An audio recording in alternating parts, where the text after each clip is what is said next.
Two individuals shot dead in Grand Spence, St. Andrew. Hi again and welcome. This is Links 007 TV News Report, and we'll be right back with the full details to come. Welcome to Links 007 TV News Report, providing you with the best in local and international news updates.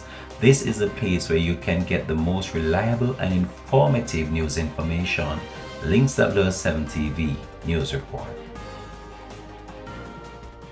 Welcome back and thanks for joining us. This is Links 007 TV News Report. Two people were killed in Morgan Lane, Grand Spence, St. Andrew late Friday night. It is reported that several explosions sounded like gunshots were heard in the community around 5:30 p.m.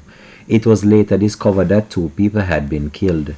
The double murder follows another shooting incident in the same community. In the previous incident, which occurred on March 17, a man was shot after he allegedly opened fire at a group of individuals with whom he had an argument with earlier. That man has since been arrested.